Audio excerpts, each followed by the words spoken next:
टेंबू योजना क्षेत्रातील तलावांवरील उपसाबंदी उठवली. वीज पुरवठा तात्काळ पूर्ववत करण्याचे आदेश.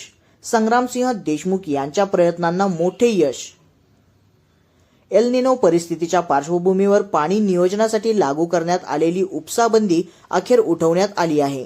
टेंबू योजनेच्या कार्यक्षेत्रातील सर्व तलावांवरील खंडित केलेला वीज पुरवठा तात्काळ पूर्ववत करण्याचे अधिकृत आदेश ओगलेवाडीच्या कार्यकारी अभियंत्यांनी जारी केले आहेत.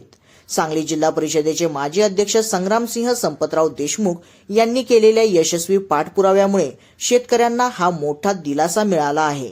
राज्याचे जलसंपदा मंत्री राधाकृष्ण विखे पाटील नुकतेच सांगली जिल्ह्याच्या दौऱ्यावर आले होते.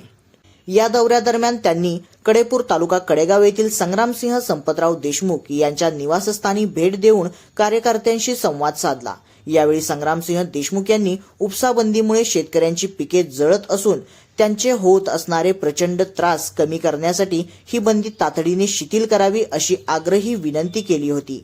यावर सकारात्मक प्रतिसाद देत जलसंपदा मंत्र्यांनी कडेपूर येथेच उपसाबंदी तात्काळ उठवणार असल्याचे आश्वासन दिले होते. जलसंपदा मंत्र्यांनी दिलेल्या निर्देशानुसार धरणामधील पिण्याच्या पाण्याचा साठा सुरक्षित राखून इतर वापरासाठी पुरेसे पाणी उपलब्ध असल्याचे स्पष्ट झाले आहे.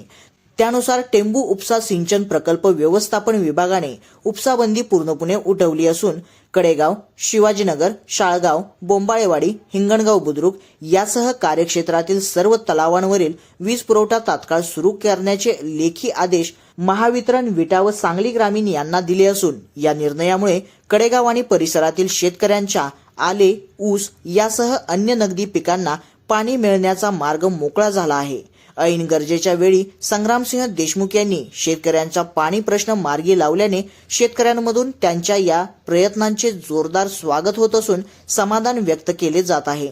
संग्रामसिंह देशमुख यांनी टेंबू उपसा ओगलेवाडी येथील कार्यकारी अभियंता राजन डवरी व महाराष्ट्र राज्य विद्युत महामंडळ विटाचे कार्यकारी अभियंता सौरभ माळी यांचे आभार मानले आहेत.